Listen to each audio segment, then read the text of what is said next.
Hello, good morning all. Uh, Welcome you in Pedia Academy by Dr. Pankaj. Myself, Dr. Pankaj, I'm pediatrician by profession and teacher by passion.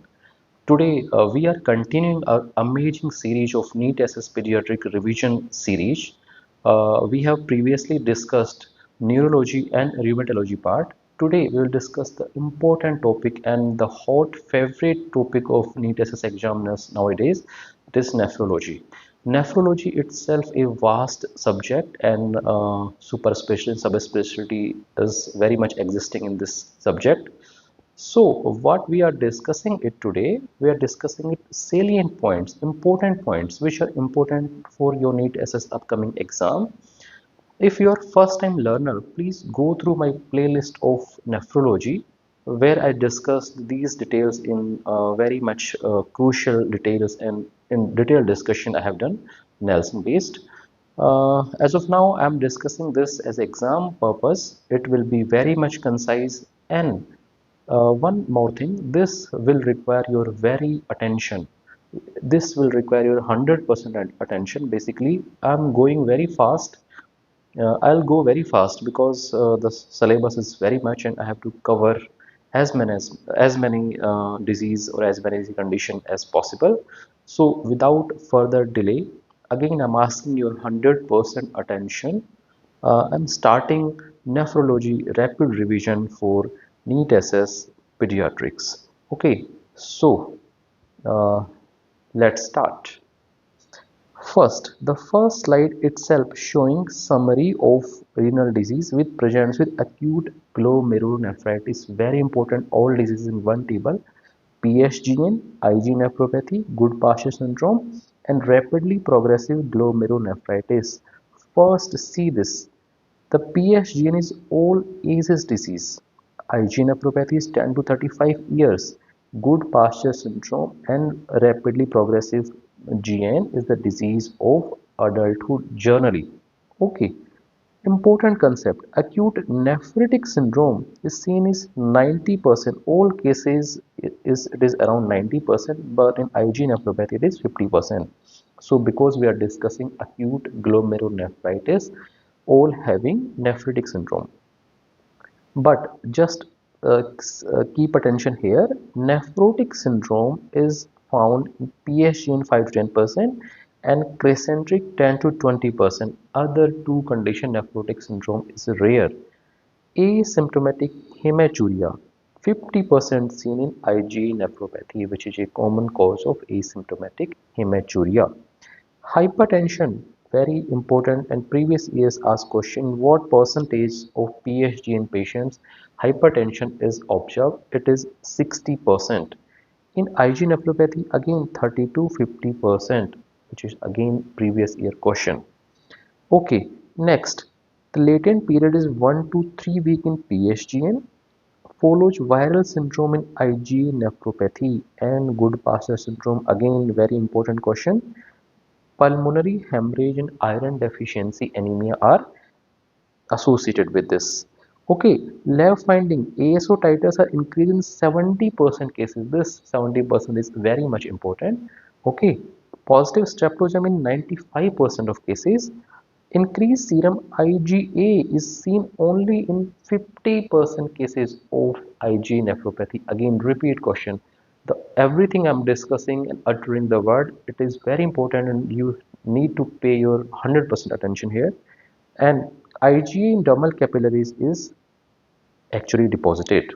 Okay, light microscopy is not much, immunofluorescence is not much, but see electron microscopy, subepithelial hump is seen in PSGN. Last year question. Prognosis, as we all know, 90% resolves spontaneously in case of PSGN and treatment is not that important. So in this slide, just remember what are the A's distribution, nephrotic syndrome percentage, asymptomatic hematuria in which nephrotic syndrome, hypertension, and these values I'm highlighting. So if you're short on time, just revise the highlighted one from this table. Okay, again, we are discussing the important point. If case of acute glomerulonephritis, how we will approach this condition. Okay, So how we will approach? We will see serum complements level are low or not. If serum complement level are low, means C3 is low. What are the conditions? Very important consideration. Just see. Lupus nephritis, subacute bacterial endocarditis, shunt nephritis, essential mixed cryoglobulinemia, and visceral abscess. Acute PSGN and membranoproliferative glomerulonephritis. So the question will directly come, in which condition C3 will be low or C3 will be normal. These are the conditions. Just revise with me once again. Decrease serum C3 and CH50 in lupus nephritis, SABE, shunt nephritis, essential mixed cryoglobulinemia, visceral abscess, acute PSGN, and membranoproliferative glomerulonephritis type 1. Just pause this video and remember these causes very much high yield stuff in nephrology, in which condition C3 is decreased. Okay, coming back to our discussion, if the complements level are normal, we have to think of systemic disease and renal disease, but in this slide we will discuss if serum complement level are low and we are dealing with features of acute glomerulonephritis. So we will see ASO, anti-DNSB and streptozyme test. For what? For streptococcal infection evidence. Okay, if they are positive and they return come back normal to 6 to 8 weeks, very important. In 6 to 8 weeks the diagnosis will be acute PSGN. We have encountered this disease multiple times in our residency and practice also. If it is negative, means this no recent streptococcal evidence, and if C3 complement doesn't recur normal to by 6 to 8 weeks, other causes of this table. So this table causes will come here in this condition, like lupus nephritis, essential mixed glomerulonephritis, visceral abscess, MPGN, and bacterial endocarditis. So by far you are clear that C3 levels are important to differentiate. Again, uh, general approach to laboratory and radiological evaluation of patient with glomerular and extraglomerular hematuria. If just see, cola colored urine is there, proteinuria is more than 30 mg per deciliter, RBC cast is there, acute nephritic syndrome features are there. What you will think? It is classical description of glomerular hematuria. Other than this, it may be extraglomerular. What you have to remember, what glomerular hematuria looks like, then you have to go all these set of investigation. What I want to convey here is what are the features of glomerular hematuria. Okay, coming to next slide. So we are talking about hematuria. So this slide is very looking congested, but it is very concise. Just pay attention. Hematuria definition has been asked in exam. So persistent presence of more than 5 RBC in high power field in uncentrified and uncentrifuged urine, very much important. More than 5 RBC. Normal excretion has been asked once. Children may excrete 5 lakh RBCs in 12-hour period. This is also important. So what is the definition of hematuria? More than 5 RBC in centrifuge sample, more than 10 RBC microscopic hematuria, and more than 50 RBC significant hematuria. Again, lot of confusion. The definition says more than 5 RBC, but microscopic hematuria, for microscopic hematuria, it should be more than 10 RBC.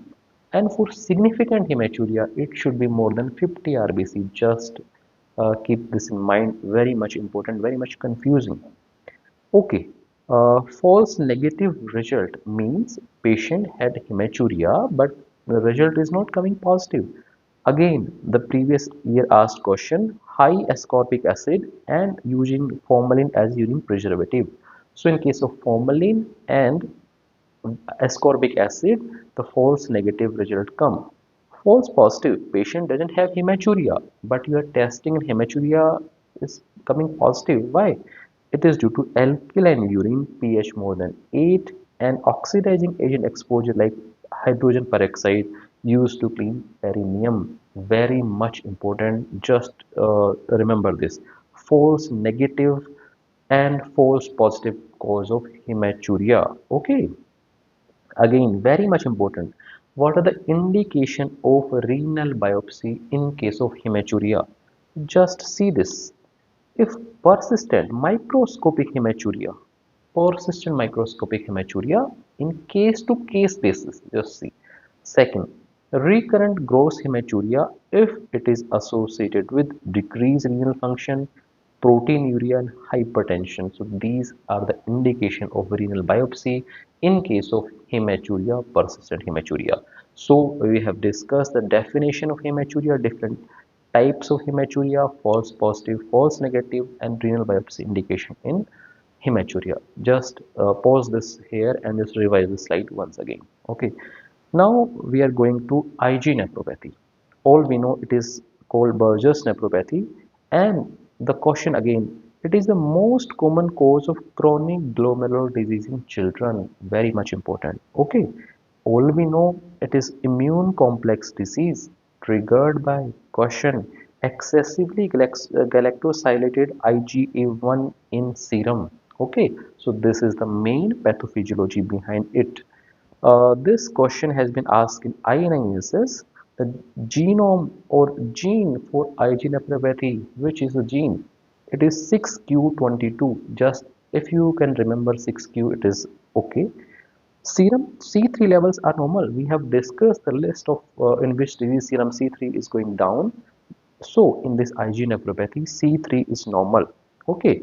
Serum IgA are elevated in 50% of pediatric cases. Though disease called IgA nephropathy, but serum IgA is elevated in 50% of cases. So serum IgA not specific. You are able to see IgA deposition in this mesenchyma. Okay. So how you will manage this IgA nephropathy? Obviously, you have to do blood pressure control, ACE and ARBs. So what they will do, very important. They will reduce proteinuria and they will slow disease progression. So what is the role of ACE inhibitors and ARB in this IgA nephropathy? They will reduce proteinuria and slow disease progression. Okay, fish oil or omega-3 fatty acid oil may also reduce progression in adults, not in pediatric age group. So, if proteinuria persists despite RAS blockade, you have what you have done, you gave ACE inhibitors, ARB, and your work is sorted. But if proteinuria is continuously persisting, the corticosteroid is the drug of choice for next. So glucocorticoids can reduce proteinuria and improve renal function. So what are the other treatment? Tonsillectomy. Can we do tonsillectomy? Is there any rule of tonsillectomy? In some countries, just remember it is not advisable generally. Okay, the latest drug, target release budesonide, is FDA approved drug for adults to reduce proteinuria. So targeted release oral budesonide is also a drug used in adults. Kidney transplantation, yes, kidney transplantation is next best step if these steps are failing. Oh, okay. So, yes, to just revise this IgA nephropathy once, this is it for IgA nephropathy for revision purpose. Acute post-streptococcal glomerulonephritis APSGN. Okay, so this is again only high yield stuff. Pharyngitis associated stains. What are the pharyngitis associated stains? M1, M4, M25 and M12 and pyoderma associated M49. Just remember strain associated with this serotypes. Okay, again very important, lumpy bumpy deposits of IgG and IgM along with C3 in glomerular basement membrane. So very much important. These are lumpy bumpy deposits. Again, previous years asked question.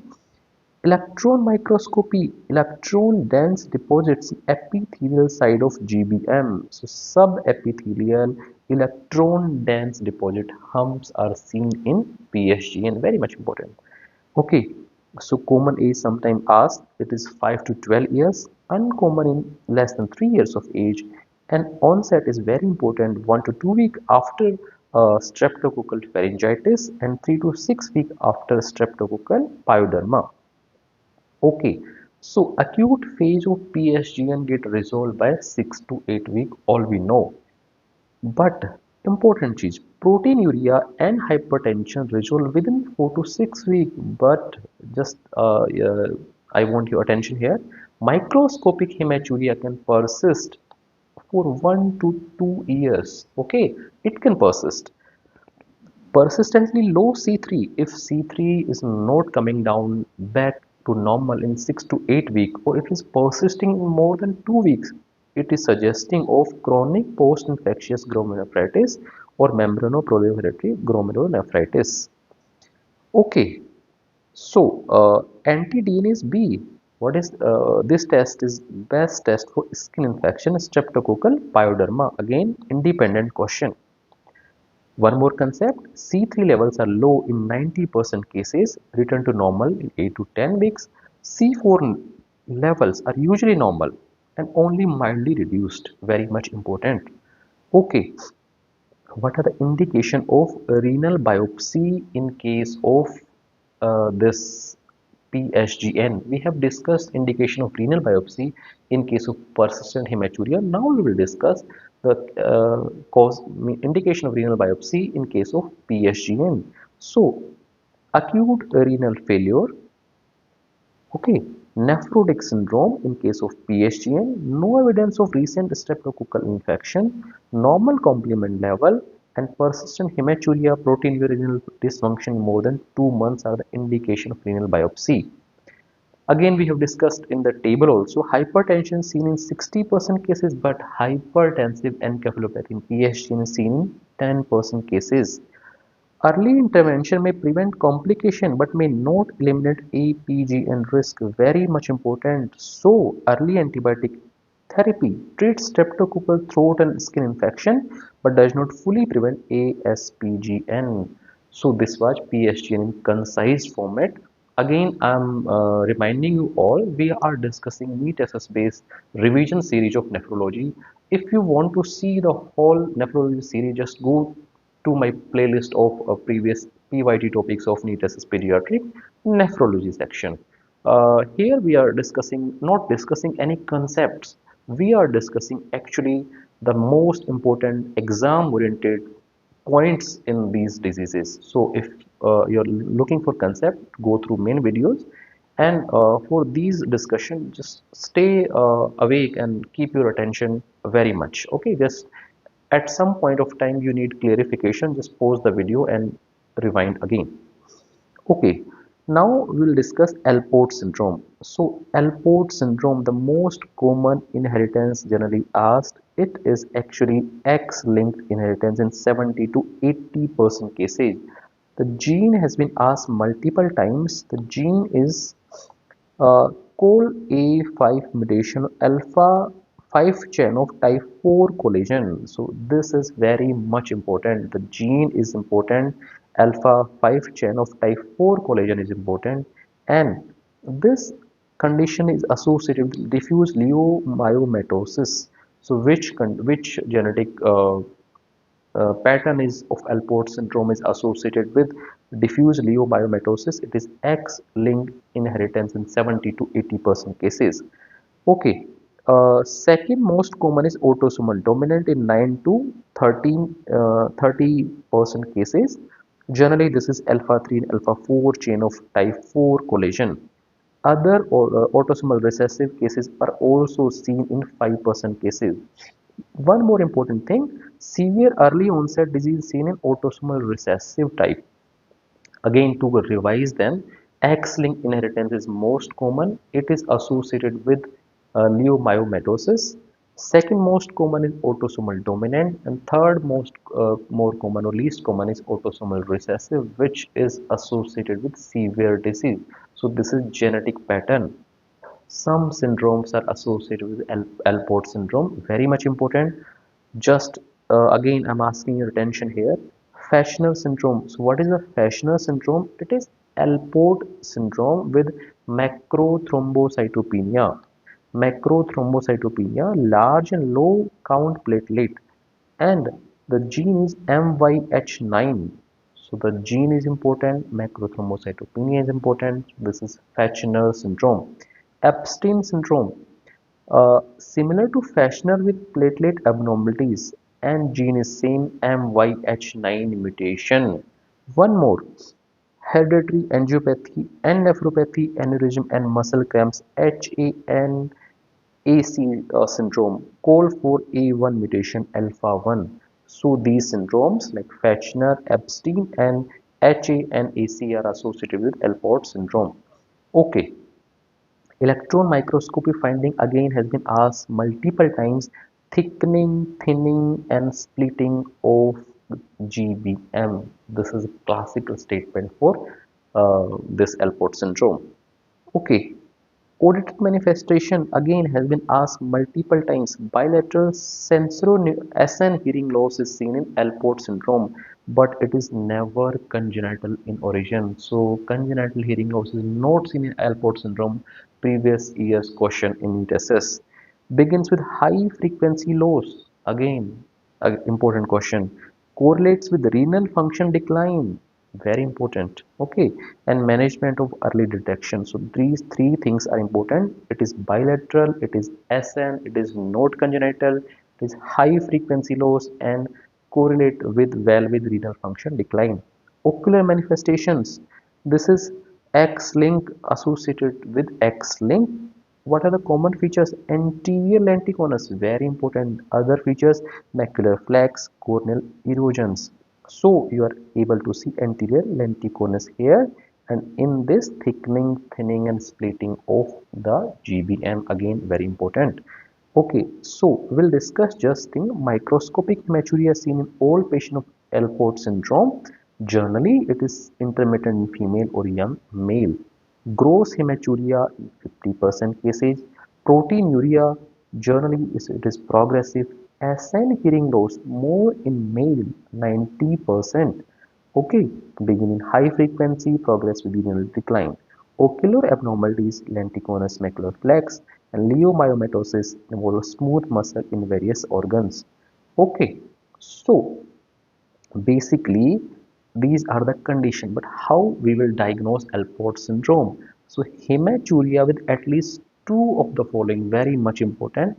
This is INISS previous question. Hematuria should be there for Alport syndrome along with any at least two macular flag, recurrent corneal erosion, GBM changes in SN hearing loss. Okay, I'm going very fast because I have to cover as much topic as I can cover in this short span of time. So just if you want to see this again, pause this video and go rewind. Okay, you will actually learn better. Poor prognosis factors are gross hematuria during childhood, development of nephrotic syndrome, and severe GBM thickening observed on renal biopsy. Kidney transplantation, 5% of patient may develop anti-GBM nephritis, very important. Okay, so what is the treatment? Treatment is okay, skin biopsy we have done. This is actually absent or discontinuous alpha 5 chain staining. Pharmacological treatment is ACE inhibitors and ARB and symptomatic. So this was Alport syndrome. Just go through this once again. Again, very much important topic in this nephrology is SLE, lupus nephritis. It affects 60% of pediatric SLE patients. 60%. Okay, very important. 60%. It is more severe and common in children. This classification is very important. Just keep attention here. Keep your attention here. First, just we'll classify them. We'll see important thing. First is minimal median clear. Second is median proliferative. Third is focal proliferative. Fourth is diffuse proliferative. Fifth is membranous lupus nephritis, and sixth is advanced sclerosing. Just pay attention to important thing. In second, mild to moderate proteinuria, but never nephrotic, may have active serology. The main thing, focal proliferative is less than 50% glomeruli are involved, often active serology, and 25% nephrotic and hypertension. Active lesions requires treatment. Similarly, same for diffuse proliferative lupus nephritis. It is actually reduced GFR and hypertension, heavy proteinuria. Just remember that membranous lupus nephritis, significant proteinuria of nephrotic but less active lupus serology and sclerosing. Okay, so this is very important. Let's pause this video and revise this table classification once again. Very much important for exam. Okay, we are able to see immunofluorescence full house effect, IgM, IgG, IgA, C3, C4 depositions. Full house effect is seen in SLE nephritis. The corticosteroids are first line drug, as we can see. Prednisolone, what are the drug? Just if you want to remember the doses, you can remember. In severe cases, high dose methylpred can be used. What are the immunosuppressive drugs are used? Are cyclophosphamide and MMF, and maintenance is MMF and azathioprine. So if you want to remember, just remember name and doses if you can. In the refractory cases, anti-CD20 rituximab. Plasmapheresis is indicated in which condition? So, in TTP and ANCA-associated disease, very much important. So, SLE nephritis, the new drug, which is, I think it is potential question. It is belimumab. So, belimumab is FDA approved for SLE but role in under investigation. So, just belimumab, it is B cell inhibitor actually under investigation for this SLE nephritis. Very much important. Fertility counseling, high dose cyclophosphamide uses more than 20 gram of equivalent doses. So this is very important. This is very dense looking slide, but it is very important. Just go through it. Okay, HUS we will discuss. HUS actually DDs are TTP, like micro TMA associated condition, bone marrow malignancy, sepsis. Okay, we are concerned for HUS, which is very important. What is the trial for HUS? Microscopic hemolytic anemia, thrombocytopenia, and acute kidney injury. Again, important question. The most common organism associated with HUS is Shiga toxin producing E. coli STEC, 90% of cases. Okay, non-diarrheal form can be due to complement deficiency, von Willebrand factor cleavage protein deficiency, cobalamin C deficiency. Various drugs are involved and some conditions are involved like factor H, I, B deficiency we have discussed, but pregnancy, vitamin B12 deficiency and inherited ADAMAS13 deficiency. So this is TTP. So this whole spectrum of TTP HUS is of microscopic and microangiopathy. Sorry. So just remember these conditions at least. Okay, so pathogenesis, how these disease actually progress.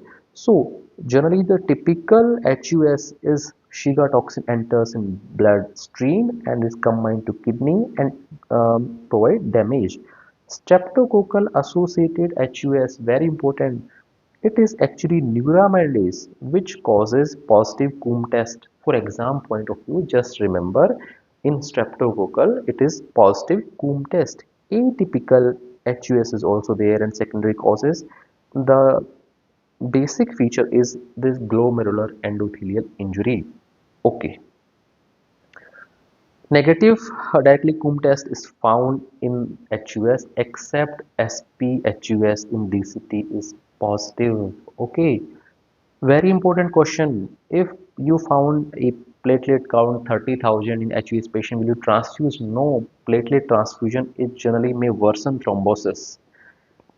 PT or APTT are normal, so we can differentiate it from DIC and HUS. Very important next, avoid antibiotics and anti-motility drugs because it may worsen toxin release.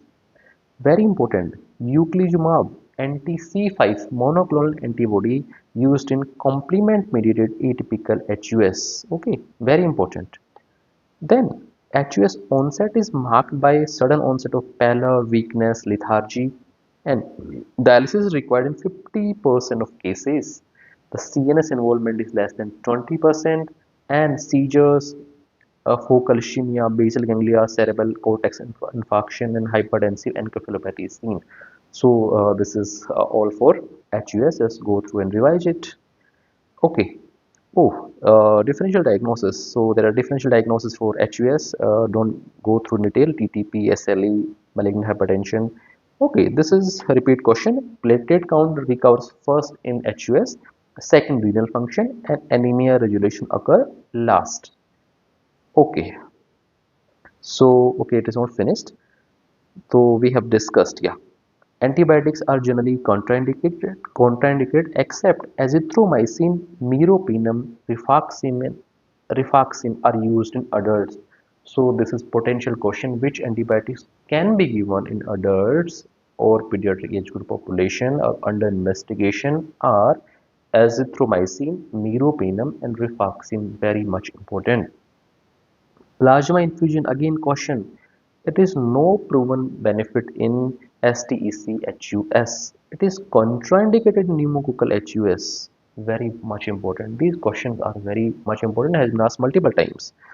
Severe or atypical HUS, what you will do? Plasma exchange.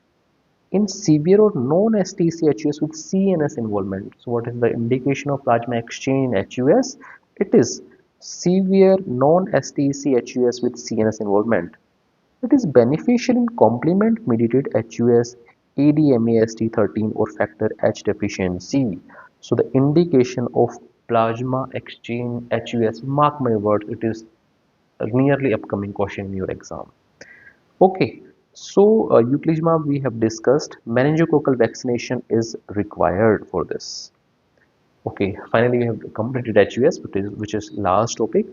Autosomal recessive polycystic kidney disease. What you have to remember, this is also called as ARPKD, congenital hepatic fibrosis. The gene you have to remember, PKSD1 gene, encodes fibrocystin. The three things you have to remember. Mark enlarged kidney with numerous small cysts. Small cyst will be there, just remember. And in hepatic, what hepatic abnormalities will be there? Progressive hepatic fibrosis and ductal plate abnormalities. Again, the everything I'm uttering, agree, I'm going very fast, but everything I'm actually going through, it is potential or repeat question. This question, ductal plate abnormality, is very much important. Missense mutation is going to cause milder disease, and truncating mutation cause severe disease. So typical neonatal symptoms will be there. Okay. Uh, if bilateral flank mass pulmonary hyperplasia will be there, you have to see this. Okay. So in this patient, you are able to see severe nephromegaly. On this image also, you are able to see severe nephromegaly. Okay.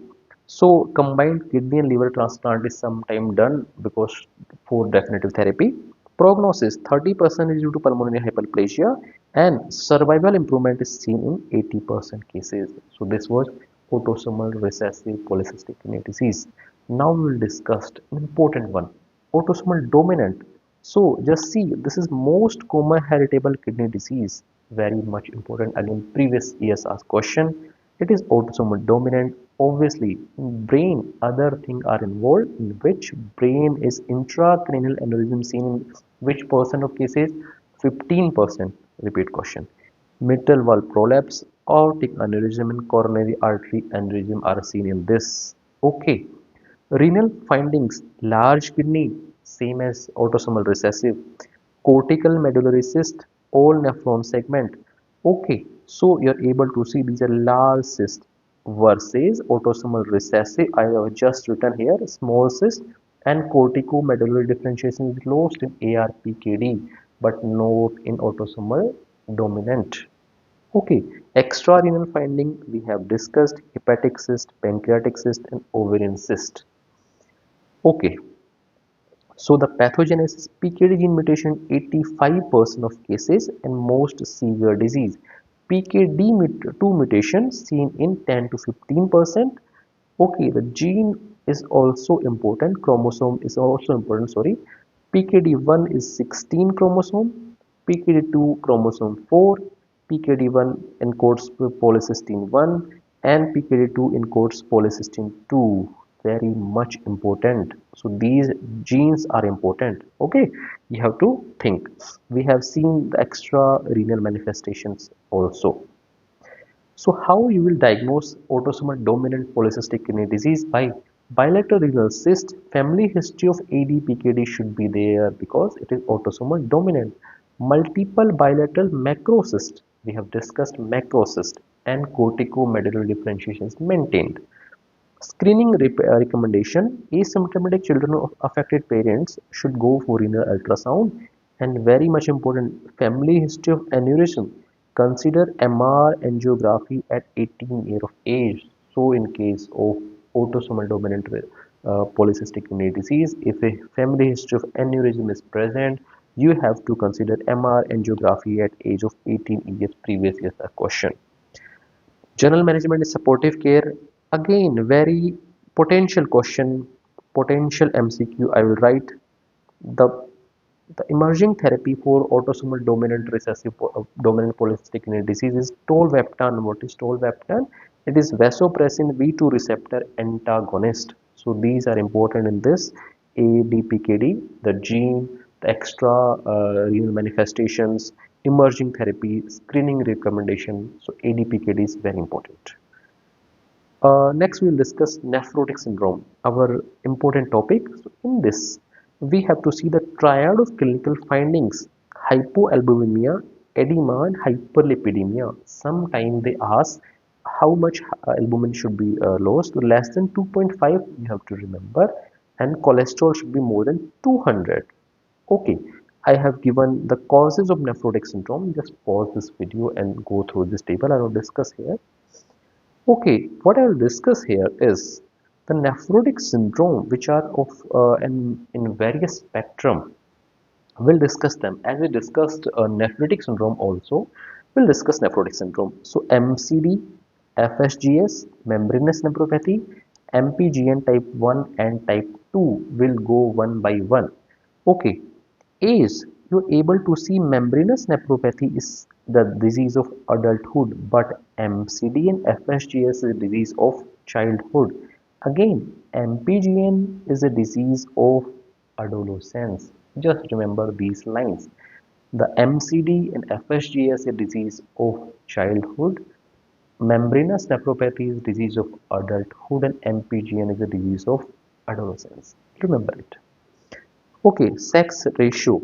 Just remember in adolescence every girl or boy is same. So MPGN, the male female ratio is 1:1.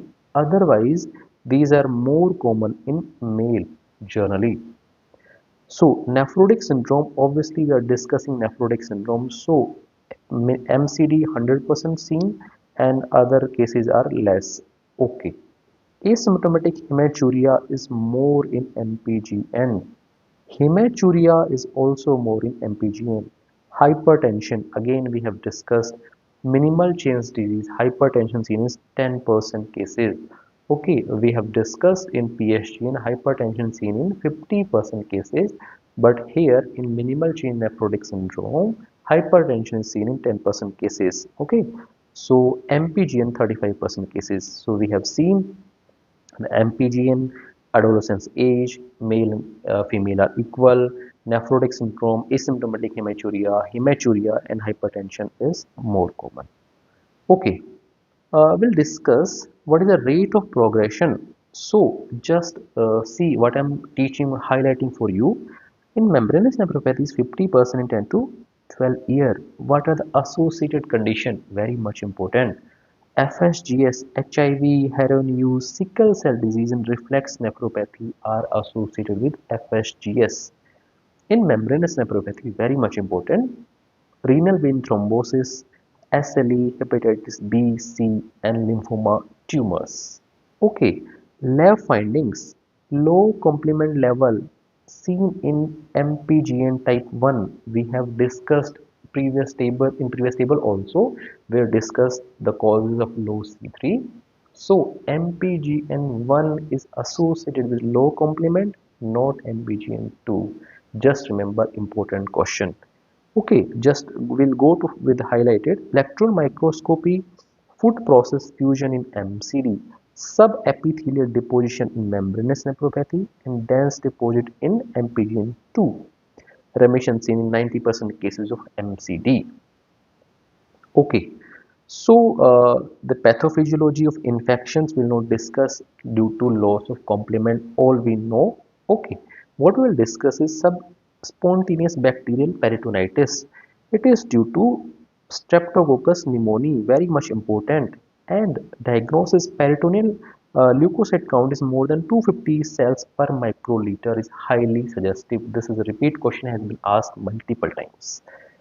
Okay, FSGS. What are the two variants of FSGS? Obviously, previous year, I think fellowship question. Tip variant is the more common. Collapsing variant, it is actually more severe. So, it is more severe collapsing variant. Renal biopsy consideration. We have discussed renal biopsy consideration in case of persistent hematuria in case of PSGN. Now we are discussing the renal biopsy indication in case of nephrotic syndrome. Age less than 1 or more than 12 years, go for it. Persistent or sustained elevation in creatinine, you have to do. Significant hematuria or gross hematuria, yes. Hypocomplementemia, finding indicative of other autoimmune diseases, infection with hepatitis B and C, HIV and tuberculosis, hypertension and glucocorticoid resistance. So just pause this video and revise them once again. Okay, so how you will treat the nephrotic syndrome? New onset nephrotic syndrome, if it is less than 12 years of age, no syndromic association, just give glucocorticoids. But if it is more than 12 years of age, syndromic association or family history, you have to go through biopsy, genetic testing and go through that way. But we're discussing here if patient is in this criteria less than 12 year, no family history, uncomplicated patient, start with glucocorticoids. Roger will discuss. If no response in 4 to 6 weeks, again we have to go for genetic testing and other drugs like RAS blockade and kidney biopsy. If they are completely responding, we have to continue glucocorticoids for 8 to 12 weeks. There will be frequent relapsers, infrequent relapser, and steroid dependent. What you have to remember, what all drugs we are using in this. If patient is infrequent relapsers, use glucocorticoids itself. If he is frequent relapser, what other drugs should be used?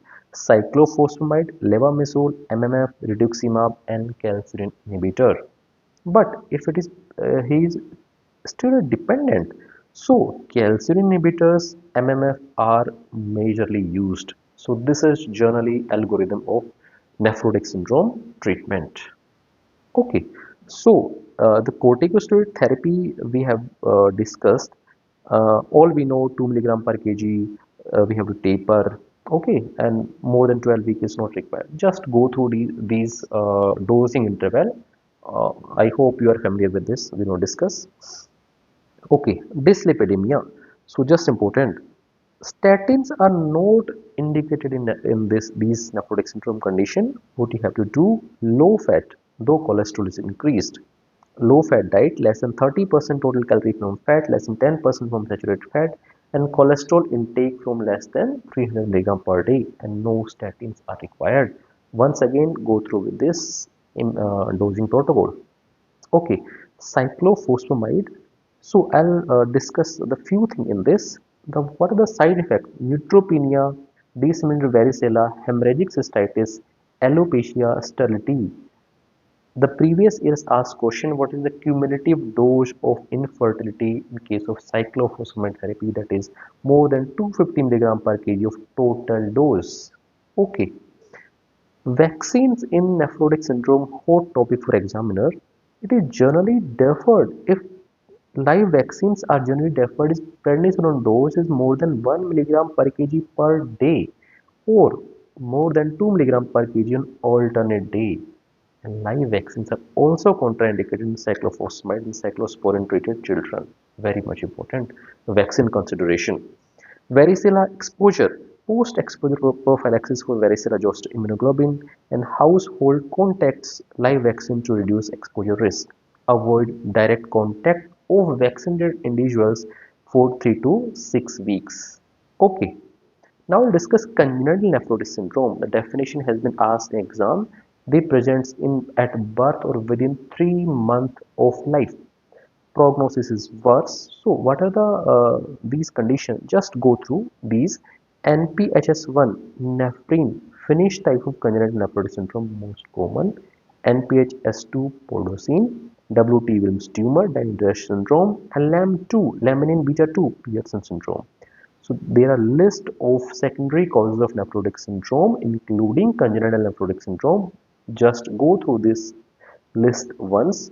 I'm not discussing it. What you have to remember these important congenital nephrotic syndrome genes. Okay, and the age group first 3 months of life. Okay, so what is the treatment of congenital nephrotic syndrome?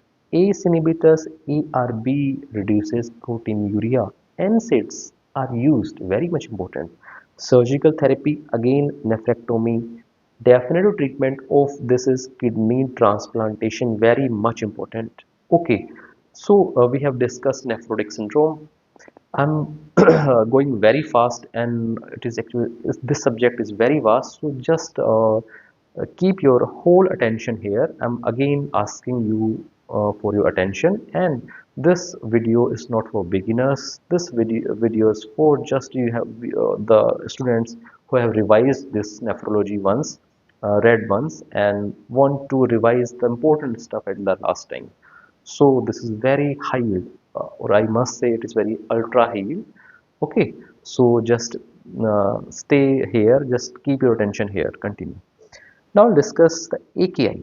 The AKI classification criteria, if serum, any one of following should match. If serum creatinine is more than 0.3 milligram per deciliter within 48 hours, or increase in more than 1.5 baseline within prior 7 days, or urine output should be less than 0.5 milligram per kg per hour for more than 6 hours. Just mug them up. Okay. The KDIGO classification of staging, stage 1, 2, 3. Just see, remember first urine output 0.5 less than 0.5 ml per kg per hour for 6 to 12 hours. Stage 1 less than 0.5 ml per kg per hour for more than 12 hours, or 0.3 ml per kg per hour for more than 24 hours, or anuria for more than 12 hours. Just remember this. Okay.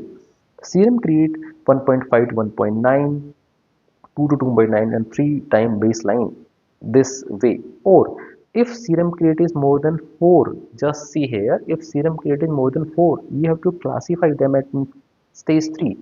If any patient on renal replacement therapy, stage 3.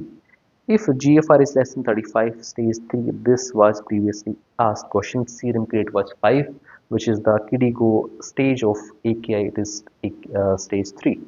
Okay, so we'll discuss this important table. Okay, this is presentation of AKI, presenting with vomiting, diarrhea. See, look for AKI. Presenting with pharyngitis, edema, hypertension, look for PSGN.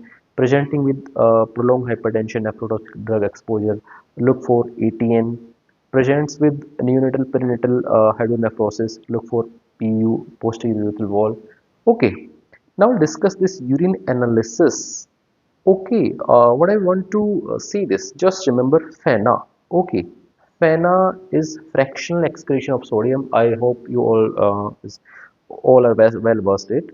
So FANA is less than 1 in pre-renal AKI, all we know, but in glomerulonephritis it is also less than 1, and acute obstruction this also less than 1. Very much important. This acute obstruction is asked in this FANA is less than 1. Similarly, urine osmolarity is more than 400 in hypovolemia or pre-renal AKI, but in glomerulonephritis also it is more than 400.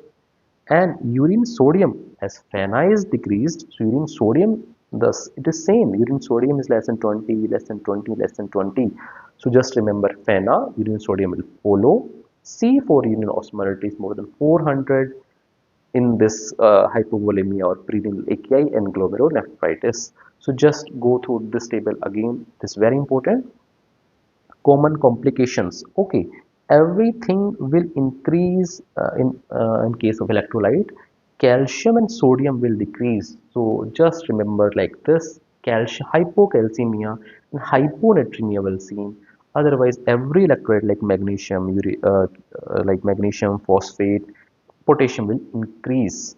Okay, so, diuretic therapy we have to give after adequate supplementation, furosemide and bumetanide, and mannitol may help in pigment-induced renal failure. Again, previous year's question. Mannitol is used in pigment-induced the renal failure. Metabolic acidosis. So, what are the bicarb criteria? Less than 7.15 pH and bicarb should be less than 8. But the rapid bicarb correction can precipitate tetany due to decreased ionic calcium, very much important. Uremias also cause platelet dysfunction, very much important. Seizures can be caused by hypertension, uremia, and electrolyte disturbances. What are the transfusion indication in case of acute kidney injury? HB should be less than 7. Severe anemia with active bleeding, very much important. Okay, indication of dialysis in case of AKI, the examiner's favorite topic. Fluid overload unresponsive to diuretics, severe hyperkalemia more than 7, metabolic acidosis less than 7.1, uremic complication and inability to adequately nutrient retention. Okay, the type of dialysis are intermittent, peritoneal, CRT. Peritoneal dialysis is done in neonatal infants with less hemodynamic stability. So just go through the indication of dialysis once again, very much important. Okay, now we'll see chronic kidney disease classification. Okay, so either of the following criteria should be present if GFR is less than 60 for more than 3 months. Okay, we will classify this as chronic kidney disease. Okay, either of one, or if kidney damage is more than 3 months as defined by structural functional abnormalities in kidney. What are the structural and functional abnormalities? Means composition of blood or urine is changing, abnormalities imaging test, or kidney biopsy imaging. So basically we have to look for more than 3-month period. In 3 months, if GFR is less than 60, we have to classify, or if kidney dysfunction is there, is maybe due to urine routine abnormalities or imaging abnormalities or biopsy. Any one of these you have to consider this CKD.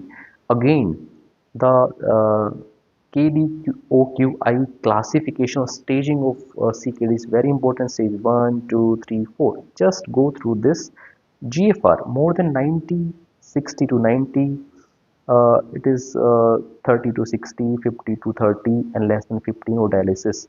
Just see the GFR and nomenclature. This is a mild, decrease, moderate, severe, and kidney failure. Okay, so just go through this classification is very important. Okay, pathophysiology in chronic kidney disease.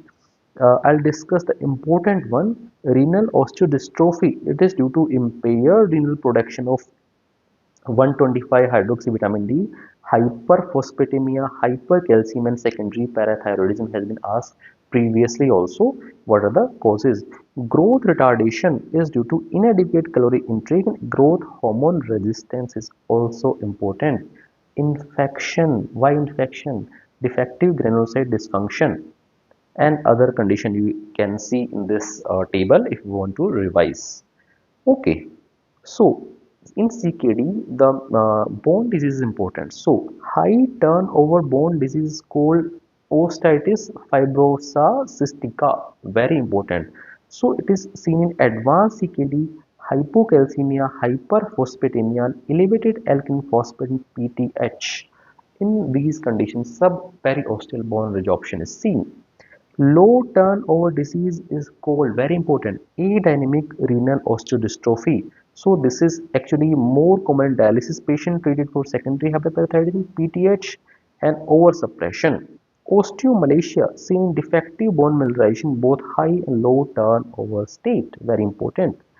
So we have discussed the CKD and AKI. Again, we are discussing, if you are joining just now, we are discussing the high yield series of NEET SS Pediatric.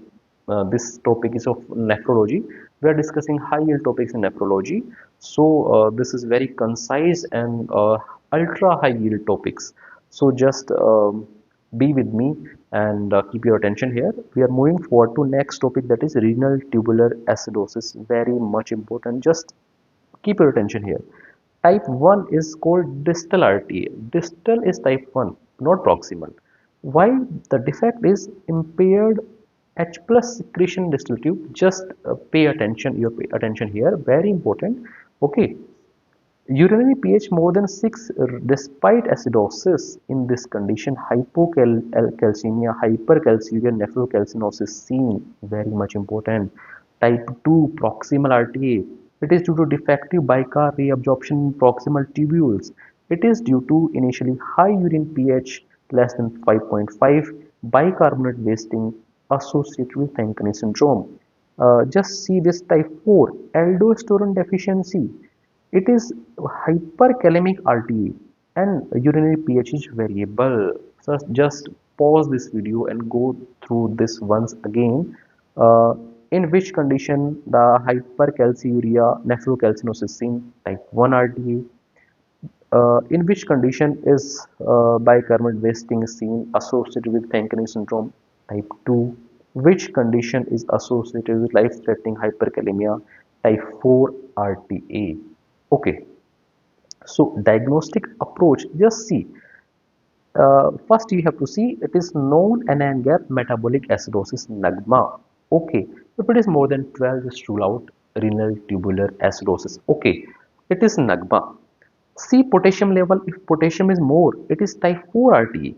Check urine pH. If it is more than 6, type 1 RTA. See urine anion gap, very much important. If urine anion gap is positive, it is actually distal RTA, and if it is negative, it is proximal RTA. I think this is potential MCQ for upcoming exams, so just see.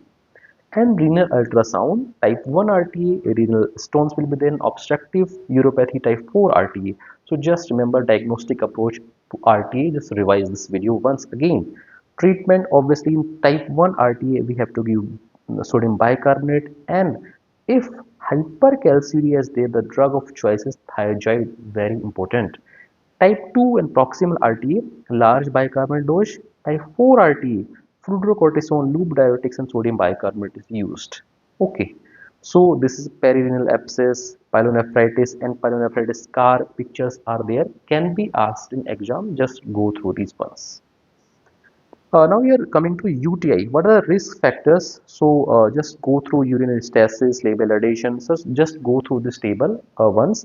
What I'm teaching you, urinary sample collection methods. If patient is toilet trained, midstream and urine sample you can take. If it is not toilet trained, the best sample is catheterized urinary sample, but someone refuses for it. So what you have to next best is adhesive sterile collection bag.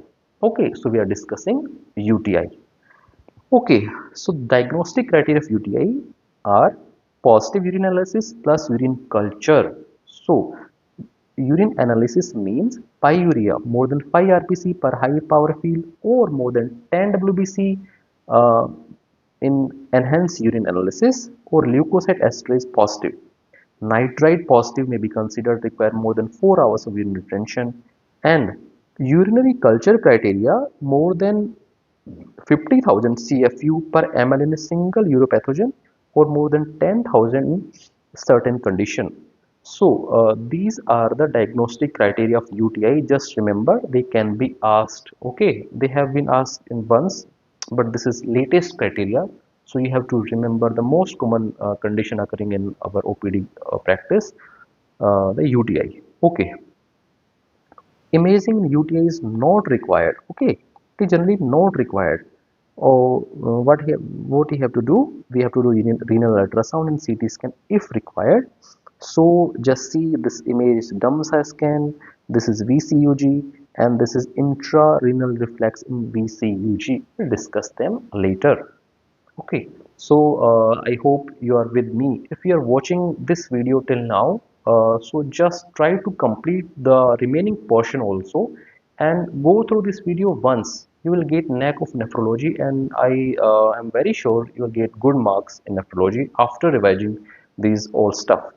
Okay, so let's continue. Recommendation guidelines are very important, USG and all. What I'll discuss now is what are the empirical antibiotic therapy for UTI.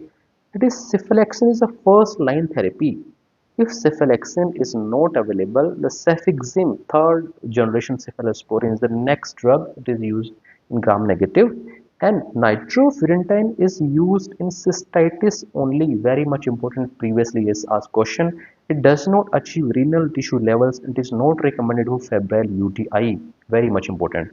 What is the duration of therapy? For cystitis it is 3 to 5 days. For uncomplicated pyelonephritis it is 7 to 10 days. For acute lobar nephronemia it is 14 to 21 days. Renal perinephric abscess, it is IV for 10 to 14 days, then 2 to 4 weeks of oral therapy. Very much important. Okay, now the important concept. Basically, what are the bottom up approach? You should do renal ultrasound, then BCUG. What is the top down approach? First do DAMSA and VCUG. Just remember these two name and how they are done. So, what are the imaging modalities are available? Ultrasound, VCUG, and DAMSA. Okay. So, important thing. What are the NICE guidelines for image on based on image? Okay. According to NICE guidelines, if patient is less than 6 months of age, the first febrile UTI is there, just do ultrasound. If it is atypical, add VCUG also. If patient is less than 6 months to less than 3 years is no imaging is required in first month, but if atypical UTI recurrent is there, then you have to do ultrasound and BCUG. More than 3 years, initial febrile UTI, no imaging is required, and unless complicated cases is there, you have to go for it. Okay, this is so antibiotic for prophylaxis, generally it is not required. So what are the condition in which UTI antibiotic prophylaxis is required? Very much important, and you have to remember them also. What are those? Neurogenic bladder, urinary stasis, severe VUR, and urinary calculi. Okay, so now VUR, vesico-ureteric reflex. This may be primary, this may be primary, sorry, this may be primary and secondary. So primary is due to wall abnormalities and along with uretrovesical junction abnormalities. The question was asked, uretrovesical abnormalities is associated with primary VUR. Secondary, many causes like neuropathic bladder, bacterial cystitis, etc. Classification of VUR has been asked thrice in exam, NEET SS exam. So first, reflex in non-dilated ureter, you have to see. Reflex into renal pelvis without dilatation. Third, mild to moderate dilatation of ureter and renal pelvis. Fourth, moderate dilatation and blunted calyces. And fifth, severe dilatation, tortuous ureter and loss of papillary impression. So just pause this video and revise these once again. This is generally definitive question in exam. Okay, you are able to see VCUG showing grade 4 right VUR. Okay, this is megacystic megaureter syndrome, again PYQ, VUR and bladder diverticulum. Okay, so we'll discuss VUR in this condition. VCUG is actually contrast based and high radiation exposure is used. Radionuclide cystogram it is generally used, and indirect cystography is also used. Okay, again few more images of cystogram and radionuclide scans also. Okay, antibiotic prophylaxis in VUR, the hot question. What are the indications of this?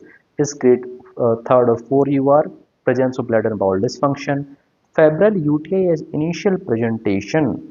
Okay, and surgery indications are also there like grade 3rd, 4, renal injury and progressive scarring. Okay, just go through it once. Surgical techniques are also there.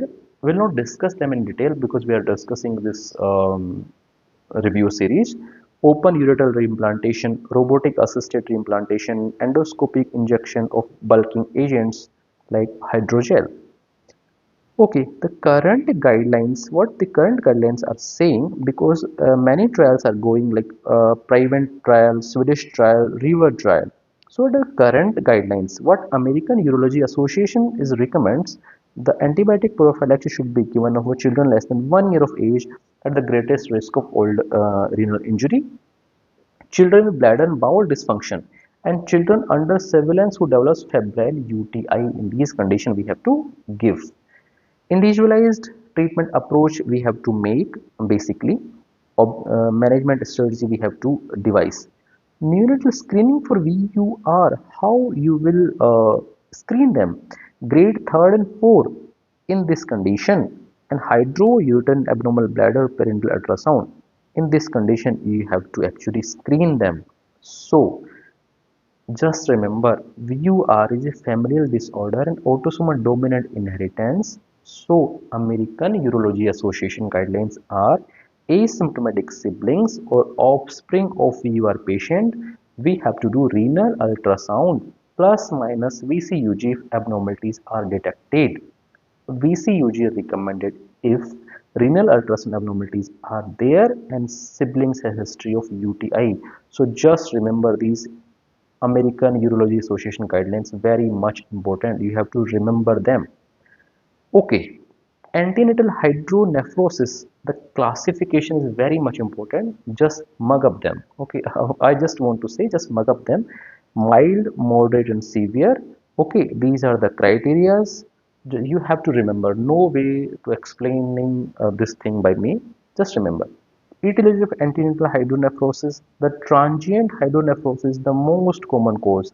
Previous years asked question. Other are UPV, vesicular reflex, UPV junction obstruction, and etc.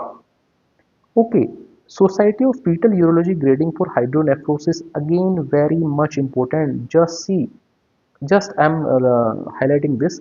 If renal parenchymal thickness is thin, previous year's question, the grade of hydronephrosis would be 4. Very much. Slight splitting of central renal complex, grade 1. Evident splitting, grade 2. Wide splitting is grade 3, and next is grade 4. So this question has been asked. Okay, so these are some images. Okay, so MR urogram in boy, distal ureter vesicle obstruction is showing, and this is a retrograde pyelogram showing medial deviation of dilated upper ureter level of third lumbar vertebra may be asked. Okay. Okay, now I'll discuss the some tubulopathies, Bartter and Gitelman syndrome.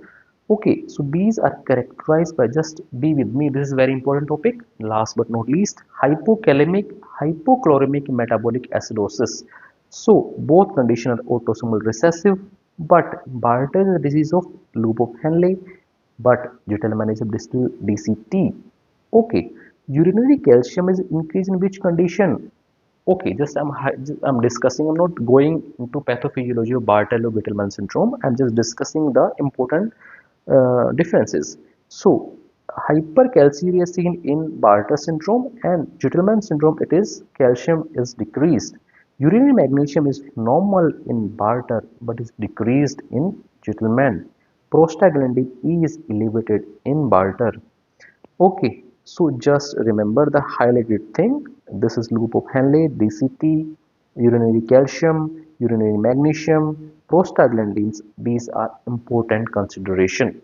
Okay, classification of these Bartter syndrome is also important. The classical type is type 1, 2 and sorry, I'm sorry, antenatal type is type 1, 2 and 4. It is hyperprostaglandin E syndrome. The classical Bartter is type 3rd. Caution. The Bartter-like phenotype seen in Kearns-Sayre syndrome. Okay, so we have discussed also, this is a repeat table, basically dehydration, salt wasting, we discussed it. Okay, so this is the last table of our discussion. Inherited tubular transport abnormalities, cystinuria, Dan disease, Bartter, Gordon, little, pseudo-hypoaldosteronism, renal hypouricemia. So the affected segments, the key things are given. Okay, just go through these. Cystinuria is proximal renal tubules, recurrent kidney stones, hydration, urine alkylation is done. Gordon is also hypertension is seen in Gordon, hyperkalemia, acidosis is seen. Just go through the important highlighted one. Proteinuria, hypercalciuria, nephrolithiasis is seen in Den disease. Okay, very much important. Liddle syndrome, again hypertension, hypokalemia, low renal aldosterone seen, very important. The drug of choice in Liddle syndrome is amiodarone, trampoline. Gordon syndrome, thiazide diuretics. Bartter type 4, calcium vitamin D supplementation, and uh, pseudo-hypoaldosteronism sodium and fludrocortisone therapy. So the key features and treatments, I have concised them in tabular format, but these are very important.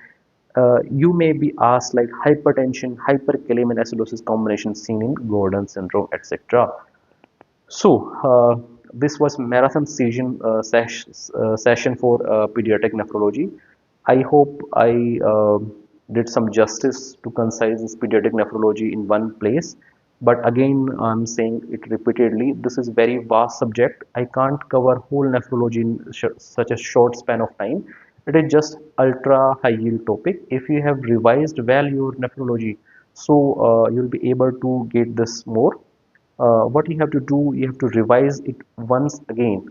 Okay, just revise it once again and you will get knack of it. Okay, we'll meet you in another video of this series, and we'll do 11th hour revision also. Okay, I'll release a video about that. So stay tuned. We'll be with you till exam and post exam also. Okay. So hope if you are with me till this end, so do share, like, and subscribe, and stay tuned. We'll meet in another video.